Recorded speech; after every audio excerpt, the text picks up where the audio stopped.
Nexus Station floated in the darkness between 3 star systems. Ships came and went every day, carrying goods and people from dozens of different worlds. The station was big, with long metal arms stretching out like the spokes of a wheel. Lights blinked along its surface, showing where ships could dock. In the lower levels of the station, past the busy shops and crowded restaurants, was a small repair bay. The sign outside read Bomi's Workshop in several alien languages. Inside, the sound of welding and hammering never stopped. Small furry creatures moved around the workshop, fixing broken machines and building new ones. These were the Velcans. They looked like walking teddy bears covered in soft brown fur. They were small, barely reaching a grown human's waist. But their hands were clever and they could fix anything that was broken. Other species came from far away just to have Velcans work on their ships. Bomi was the head of the workshop. Her fur was getting gray around the edges and her eyes were kind but tired. She had run this place for 15 years, ever since she and her partner Tejo first came to Nexus Station. They had built a good life here, making friends with traders from many worlds. 6 months ago, everything changed. A human mining ship had exploded near the station. Most of the crew died instantly. But there was one survivor, an 8-year-old boy named Juan. His parents were gone, and his only living relatives were far away on Earth. It would take months for them to come get him. The station administrator didn't know what to do with a human child. Humans were rare this far from their homeworlds. Most species on the station had never even seen a human child before. That's when Bomi stepped forward. "He can stay with us," she said simply. Until his family comes, nobody argued. The Velcans were known for being kind and peaceful. If anyone could take care of a lost child, it would be them. Now Juan spent his days in the workshop, learning to use tools and speak the Velcan language. At first he cried a lot and had bad dreams, but slowly, the warmth of the Velcan family helped him heal. Bomi taught him to weld. Tejo showed him how engines worked. Gina, a young Velcan girl, became his best friend. The boy was smart and eager to learn. His small human hands could reach places even the Velcans couldn't. He helped them fix delicate circuits and painted new parts. The workshop became filled with his laughter again. "You're getting good at this," Bomi told him one morning as he finished painting an engine cover. "Your parents would be proud," Juan smiled. He still missed his parents every day, but the hurt didn't feel so sharp anymore. The Velcans had become his family. That afternoon, everything changed. 3 large ships docked at the station. They were ugly and black with thick armor and big guns. The crews that came out were tall reptiles that walked on 2 legs. They had sharp teeth and cold yellow eyes. These were the Kron. Everyone on the station knew about the Kron. They were slavers and pirates. They took people from weak worlds and sold them in the dark parts of the galaxy. Most species feared them, but the station was supposed to be neutral.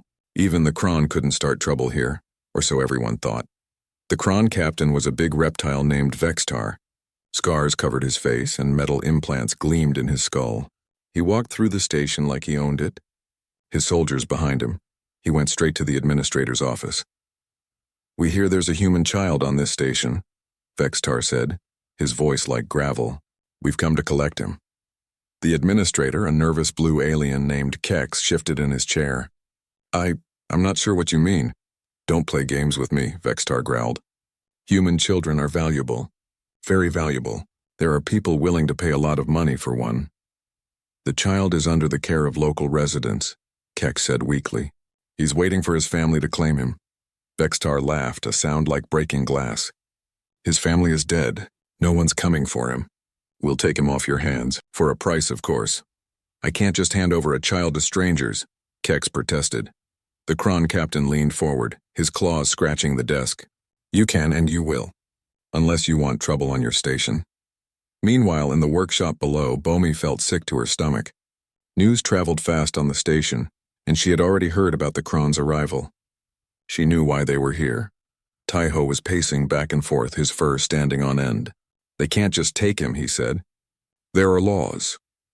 "Laws don't matter to the Kron," Bomi replied sadly. "And we're too small to stop them." Juan looked up from the circuit board he was working on.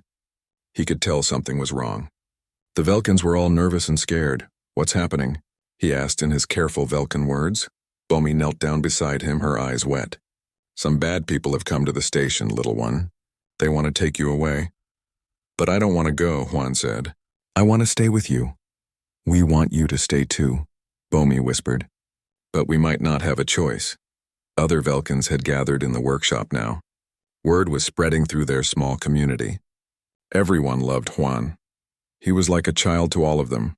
Old Do-hyun, the eldest Velcan on the station, spoke up. His voice was quiet but firm. We can't let them take him. What can we do? Taeho asked. We're not fighters. We don't have weapons. We have tools, Do-hyun said. We have each other, and we have what's right on our side. They'll kill us, another Velcan said. Maybe. Do-hyun nodded. But some things are worth more than our lives. This child trusted us to protect him. His parents can't do it anymore. If we don't stand up for him, who will? Bomi looked around the room at her people. They were small and peaceful. They had never hurt anyone. But she saw determination in their eyes now. They all loved Juan. They all knew what the Kron would do to him. Then we stand, she said simply. One by one, the other Velcans nodded. Even young Gina, barely grown herself, stood up straight and nodded. They spent the rest of the day preparing. They gathered tools that could be used as weapons. They made plans for how to defend the workshop. It wasn't much, but it was all they had. That night, Juan slept peacefully in his small bed, not knowing that tomorrow would change everything. Around him, the Velcans kept watch, ready to give their lives for a human child who had become their own. Morning came too soon to Nexus Station. Juan woke up to find Bomi sitting beside his bed, her face sad and worried. Other Velcans filled the workshop, all of them looking nervous. What's wrong? Juan asked, sitting up. The bad people are coming for you today, Bomi said gently. The station administrator said he has to give you to them. Juan felt scared, but he tried to be brave like Bomi had taught him. Can't we hide? We could try, Taeho said from across the room. But they would find you eventually, and then they would hurt everyone who helped you. I don't want anyone to get hurt because of me, Juan said, tears in his eyes. Maybe I should just go with them. No, said old Do-hyun firmly. You are our family now. We don't give up family. Bomi hugged Juan close. We've made a decision, little one. We're going to protect you, all of us together. But you could get in trouble, Juan protested. Sometimes doing the right thing gets you in trouble, Bomi said softly. But that doesn't mean you shouldn't do it. The Velcans had been busy all morning. They had turned the workshop into a fortress. Heavy machines blocked the doorways. Sharp tools hung from their belts. They had even found an old plasma cutter that could be used as a weapon, but everyone knew the truth. They were small, peaceful traders. The Kron were big, strong fighters with real weapons. If it came to a fight, the Velcans would lose. They were going to make their stand anyway. At noon, Administrator Kex's voice came over the station speakers. Will the Velcans in Workshop 7 please bring the human child to Docking Bay 3 immediately? None of the Velcans moved. 10 minutes later, the message repeated. Then again. Each time the administrator sounded more nervous. Finally, heavy footsteps echoed in the corridor outside. The Kron were coming. Remember, Do-hyun said quietly. We stay together. We protect Juan. No matter what happens, we don't let them take him. The workshop door burst open. 6 Kron soldiers pushed inside, their reptile eyes scanning the room. They carried energy rifles that hummed with power. Behind them came Captain Vextar, his scarred face twisted in anger. Where is the human child? He demanded. The Velcans stood in a circle around Juan, their small bodies forming a living wall. Bomi stepped forward as their spokesperson. The child stays with us, she said, her voice steady despite her fear. He is under our protection. Vextar laughed, showing his sharp teeth. Your protection? Look at yourselves. You're tiny, weak creatures. You don't even carry real weapons.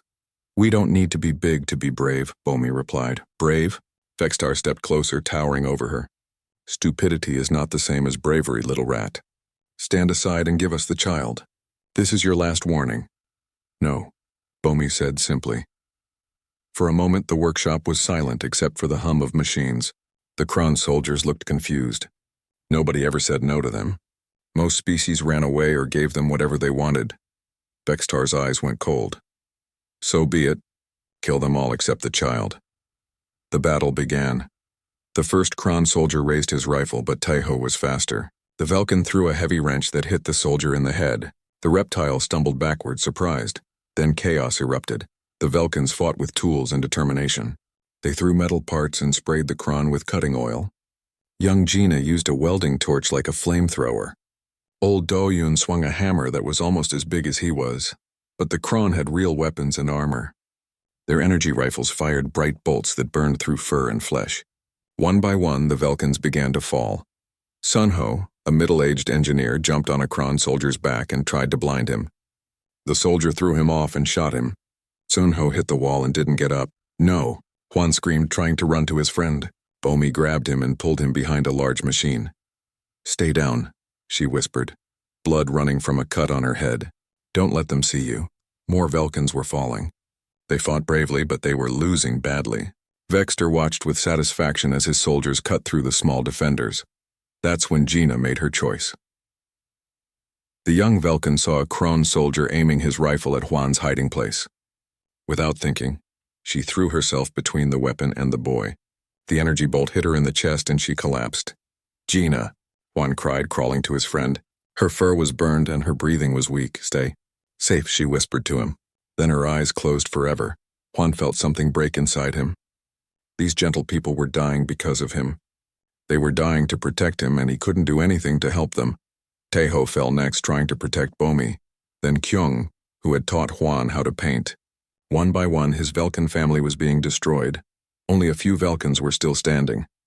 Bomi was badly hurt, leaning against a wall for support. Her partner was dead. Many of her friends were dead. But she wouldn't give up. With shaking hands, she reached for the communication panel on the wall. If she was going to die, she would make sure someone knew what happened here. "This is Nexus Station," she said into the transmitter, her voice weak but clear. "We are Velcans. We die protecting human child Juan, remember us." Vextar snarled and fired his weapon at her. Bomi fell, but she had done what she needed to do. The message was sent.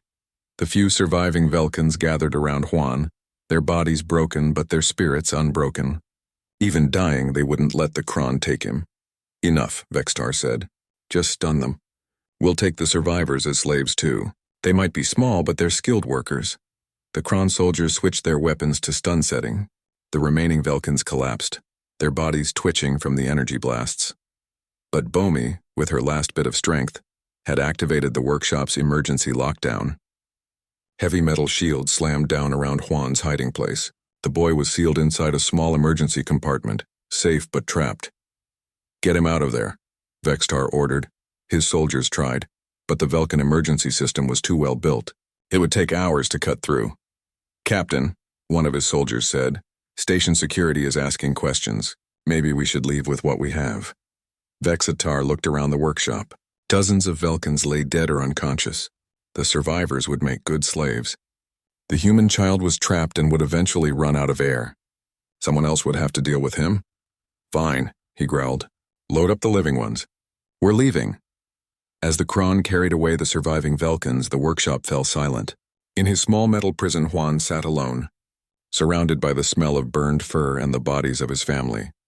He pressed his hands against the metal wall and cried for Bomi, for Gina, for all the gentle people who had given their lives for him. He didn't understand why they had done it. He only knew that he would never forget them. Outside in space, Bomi's message traveled through the void, racing toward human space at the speed of light.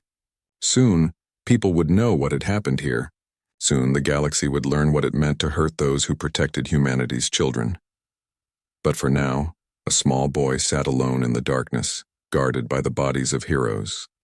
Admiral Minho Park sat in his office on Luna Station, reading reports from the outer colonies. Most of them were boring. Trade disputes, minor pirate attacks, requests for more patrol ships. Just another quiet day in the Sol Defense Fleet. Then his communication officer knocked on the door. "Sir, we received a strange transmission from Nexus Station, a species called Velcans. They say they died protecting a human child." Admiral Park looked up from his paperwork. "Died protecting? What does that mean?" "We're not sure, sir." The message was very short, but it came through on an emergency channel. Park frowned. He had never heard of Velcans before, but any mention of a human child in danger got his attention. "Send a ship to investigate. The closest one we have. That would be Captain Sora Kim on the Indomitable, sir. She's 3 days out from Nexus Station. Tell her to go there immediately. and I want a full report as soon as she arrives."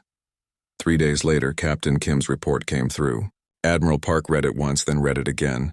Then he called his aide. "Get me everything we have on the species called Velcans, and get me the security footage from Nexus Station."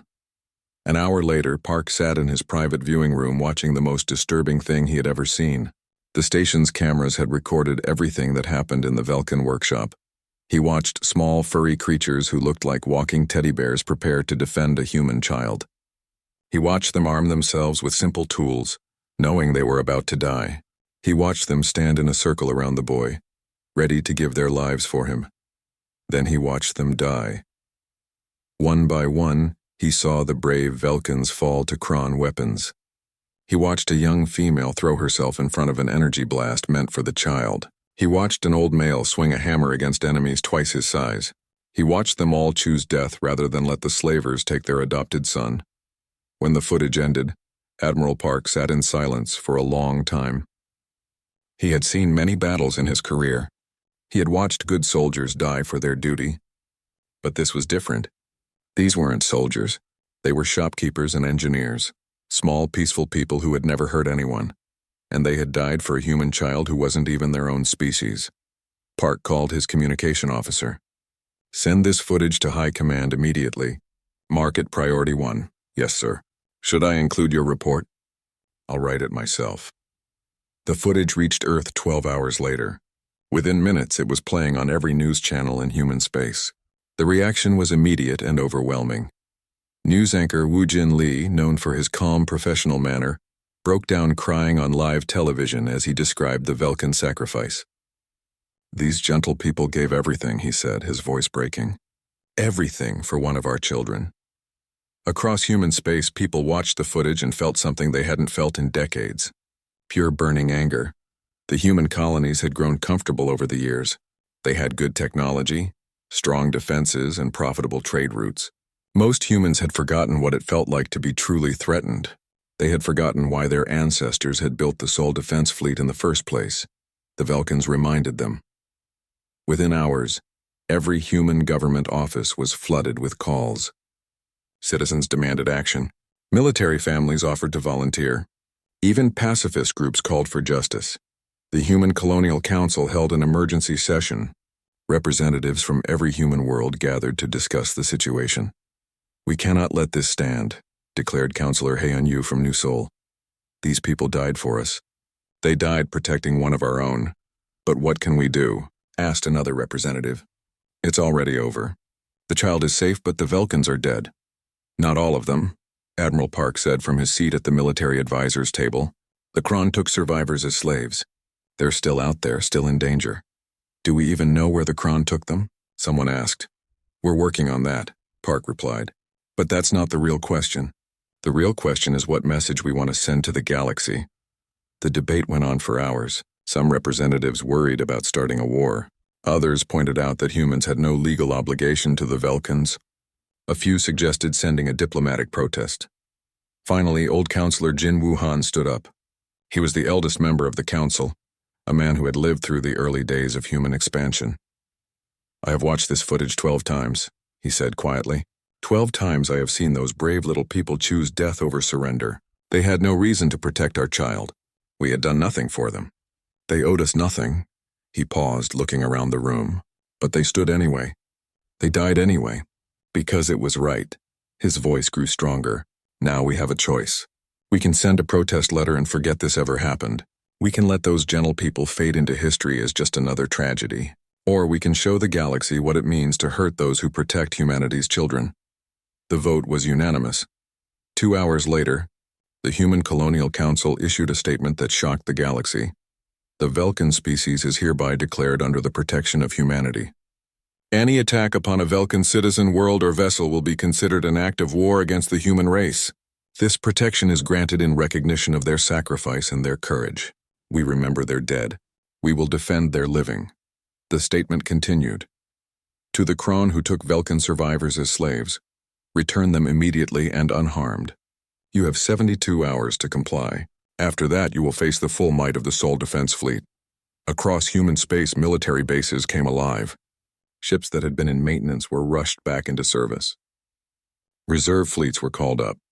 Veterans came out of retirement to volunteer for duty. The message was clear. Humanity was going to war. On Nexus Station, Captain Kim had finally managed to cut through the emergency lockdown. She found young Juan curled up in the small compartment, dehydrated and terrified but alive. "It's okay," she said gently, lifting the boy out. "You're safe now. We're humans like you." Juan looked around the destroyed workshop at the bodies of his Velcan family. "They saved me," he whispered.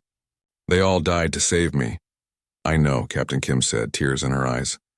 "The whole galaxy is going to know. Your family will be remembered as heroes. Will the bad people come back?" Juan asked. Kim held him close. "No, little one.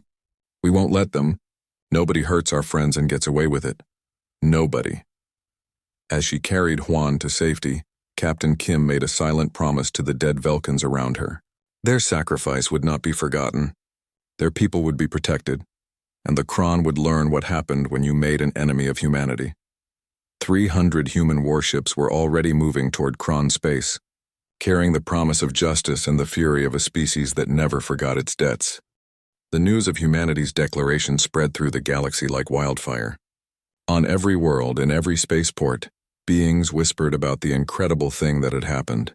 No species in galactic history had ever declared another under their protection. It was unheard of. Captain Jihonam stood on the bridge of the human battleship Vengeance, watching his tactical display.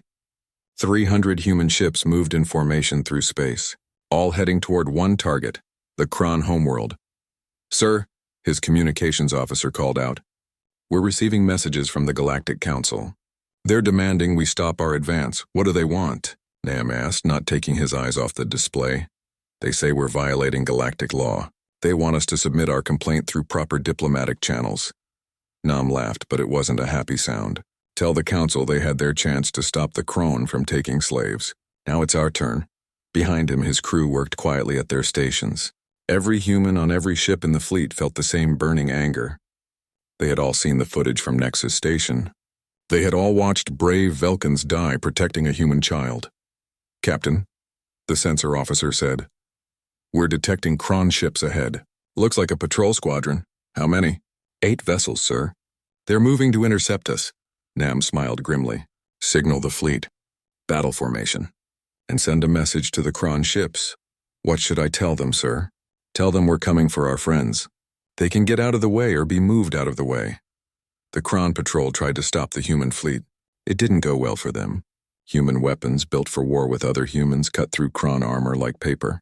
The few Kron ships that survived quickly jumped away to warn their homeworld.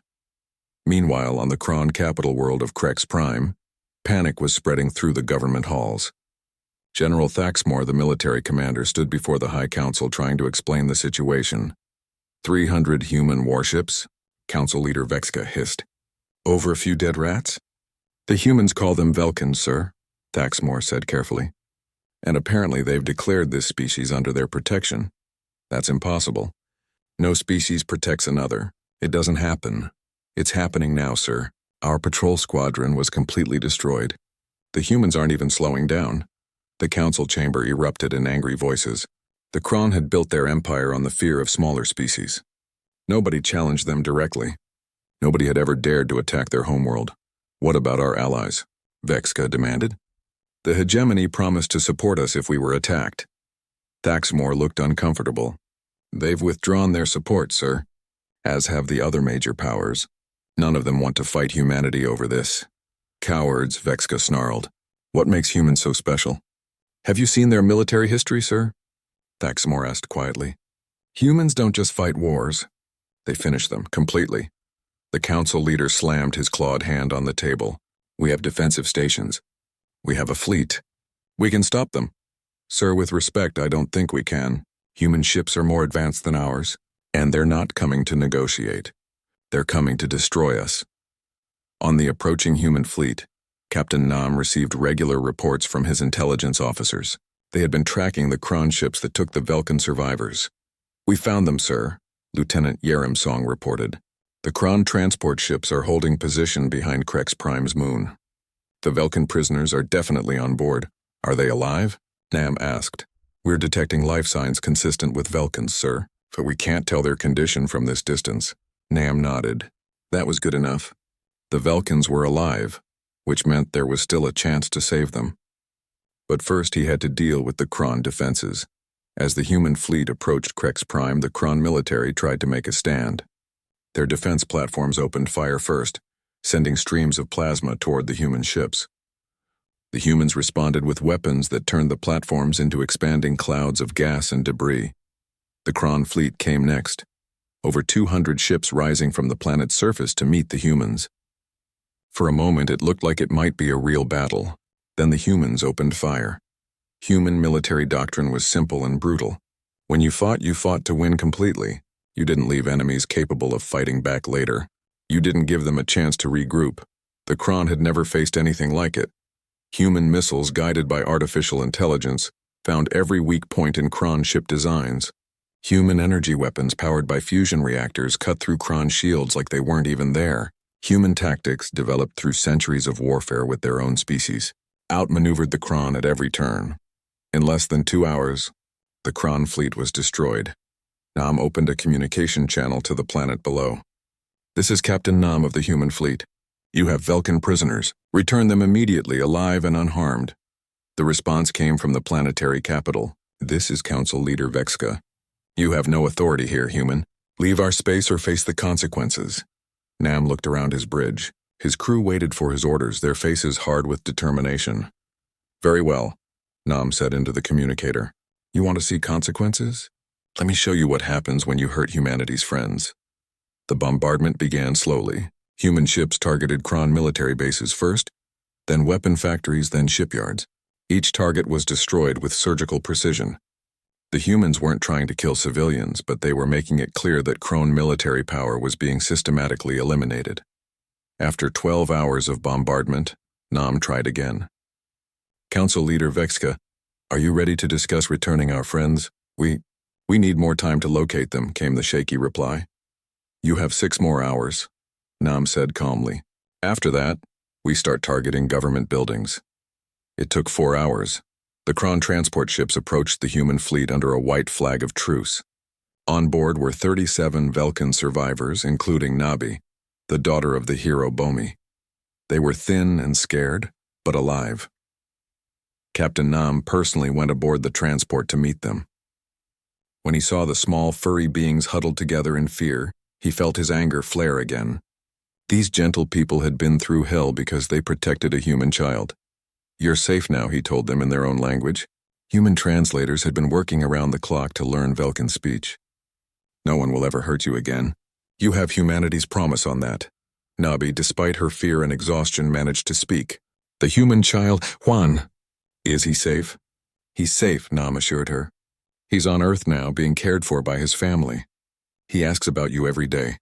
Tears ran down the small alien's furry face. Mama saved him. She saved the little boy. Yes, she did, Nam said gently. And we will never forget what she did. What all of you did. As the Velcans were taken to medical bay on the human ships, Nam sent one final message to Krex Prime. Council Leader Vexka, your people are free to rebuild. But understand this. The Velcans are under humanity's protection now. If any Kron ever threatens them again, we will return. And next time, we won't stop with just your military. The human fleet departed Kron space, carrying their rescued friends to safety. Behind them, they left a shattered empire and a clear message to the galaxy. Hurt humanity's friends, and face humanity's wrath. On Earth, the news of the successful rescue was met with celebration. But for the humans, this was just the beginning. They had promised to protect the Velcans, and they intended to keep that promise. The galaxy had just learned a new rule: touch humanity's adopted children, and face the consequences. 5 years had passed since the day everything changed. The galaxy was still talking about it.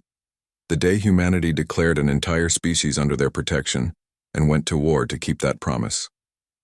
On Earth, in a large medical facility in Seoul, the rescued Velcans had slowly healed from their ordeal. They were no longer the frightened, broken survivors who had been pulled from Kron slave ships. They were growing strong again, rebuilding their lives with human help. Nabi, daughter of the fallen hero Bomi, stood in the center of a bustling workshop that reminded her of her mother's old place on Nexus Station. But this workshop was different. It was bigger, more advanced, and filled with both Velcan and human workers side by side. "The new engine design is ready for testing," she told Commander Junho Choi, Juan's uncle who had become the liaison between the Velcans and human military. "My people have made improvements to your fusion drives that will increase efficiency by 30%. Junho smiled. "Your mother would be proud of you, Nabi. You've become an excellent engineer." Nabi's fur darkened slightly, the Velcan equivalent of a blush. "Mama taught me to never waste a chance to learn. When your people offered to share your technology with us, I knew I had to understand it all." The partnership between humans and Velcans had grown beyond anyone's expectations. What started as protection had become true cooperation. Velcan engineering skills combined with human resources and technology had created innovations that neither species could have achieved alone. Across the workshop, 13-year-old Juan worked alongside his old friend Jisoo, a young Velcan who had been just a child when the massacre happened. The boy had grown tall in the years since Nexus Station, but he still spent every free moment with his Velcan family. "Juan," Nabi called, "your guardian wants to see you." The boy looked up from the circuit he was building. "Am I in trouble?" "Not this time," Nabi laughed. "But you should hurry. Today is a special day." Juan made his way through the facility to Commander Choi's office. His uncle looked serious but not angry. "Sit down, nephew," Junho said. "We need to talk about your future." "What do you mean?" "You're 13 now, old enough to make some decisions about what you want to do with your life." Junho pulled up a holographic display showing a beautiful space station under construction. "This is the new Bomi Memorial Station. It's going to be the headquarters for human Velcan cooperation." Juan stared at the image. The station was magnificent, with graceful curves that reminded him of Velcan architecture, but built with human strength and technology. "The Velcans have asked for you to be part of the dedication ceremony," Junho continued. "They want the boy who was saved to help dedicate the station to those who saved him." "I'd like that," Juan said softly. "I think about them every day. Bomi Gina Taiho, all of them." "There's something else," Junho said. "The Velcans have made a request through their elder Sunho. They want to know if you'd consider training for the diplomatic corps. They think you could help bridge the gap between our species." Juan was quiet for a moment. "Would I be helping other people like the Velcans helped me?" "Probably. The galaxy has changed since what happened at Nexus Station. Smaller species are looking to humanity for protection. They see what we did for the Velcans, and they want the same thing for their people." That afternoon in the Velcan residential area of the facility, Elder Sunho gathered his people to discuss their future. The old Velcan had survived the massacre by being off-station when it happened. Now he served as the leader of the remaining Velcans. "The humans have offered us a choice," he told the assembled group. "We can have our own world, fully protected by their military. We would be safe, comfortable, and free to live as we choose." Murmurs of interest ran through the crowd. After what they had suffered, the idea of perfect safety was appealing. "But," Sunho continued, "I believe we should make a different choice. The humans didn't just save us. They made us family. And family stands together." Young Jisoo raised her hand. "What are you suggesting, Elder?" "Partnership. True partnership. We work with the humans, not just under their protection. We help them help others like they helped us. But we're not warriors," someone pointed out. "We can't fight like humans do." "No," Sunho agreed. "But we can build. We can repair. We can teach. The humans are strong, but they're not perfect. They need what we can give them, just like we needed what they gave us." The vote was unanimous.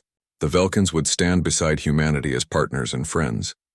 News of the Velcan decision spread quickly through human space. The response was immediate and positive. Human colonies volunteered to host Velcan families. Human universities offered scholarships to Velcan students. Human military academies created new programs to train Velcan officers. The first Velcan to graduate from human military training was Captain Nabi herself. She chose the Sol Defense Fleet over the more comfortable engineering positions she had been offered. "My mother died protecting one human child," she explained to the graduation ceremony. "Now I want to protect all the children of the galaxy." 3 years later, the Bomi Memorial Station was finally completed. It hung in space near Earth, a symbol of the bond between two very different species. The dedication ceremony was attended by representatives from dozens of worlds. Admiral Park, now an old man with gray hair but still sharp eyes, stood at the podium in the main auditorium. Behind him, a holographic display showed the faces of all the Velcans who had died at Nexus Station. "We are gathered here to honor the bravest beings I have ever known," he began. The Velcans who died at Nexus Station were not soldiers. They were shopkeepers, engineers, parents, and children. They had no training in warfare. They had no obligation to fight. His voice grew stronger.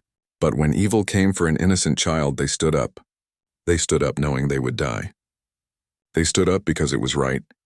In the front row, Juan sat next to Captain Nabi, both of them in their dress uniforms. Juan had chosen to join the diplomatic corps, just as Elder Sunho had suggested. Nabi had become one of the finest officers in the fleet, her small size hiding a brilliant tactical mind. "The Velcans taught us something we had forgotten," Admiral Park continued. "That courage isn't about being strong or having good weapons. Courage is about doing what's right even when it's hard, even when it costs everything." He paused, looking out at the mixed crowd of humans and Velcans. "Today we dedicate this station to their memory, but more than that, we make a promise. A promise that their sacrifice meant something. A promise that the bond between our peoples will never be broken. A promise that we will stand together against darkness, just like they stood for us."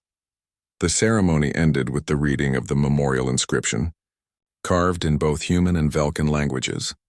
"Here stands the promise of humanity. We remember those who stood for us. We protect those who protected ours. We are stronger together than we ever were apart. The Velcans died as heroes. They live as family." Later that evening, Juan and Nabi stood together on the station's observation deck, looking out at the stars. Ships from a dozen different species moved through space around them, all seeking the protection and partnership that the Velcans had found with humanity. "Do you think your mother would be proud?" Juan asked softly. Nabi's whiskers twitched in the Velcan equivalent of a smile. "I think she would be amazed. When she died, she was just trying to save one little boy. She never could have imagined all of this. She saved more than just me," Juan said. "She saved the idea that people from different worlds can be family." Above them, the stars shined down on a galaxy that had learned a new truth. Strength came not from standing alone, but from standing together. And when the strong protected the weak, everyone became stronger. The Velcans had given everything for one human child. In return, humanity had given them a future among the stars, and the galaxy had learned what it truly meant to be a family. The promise would never be broken.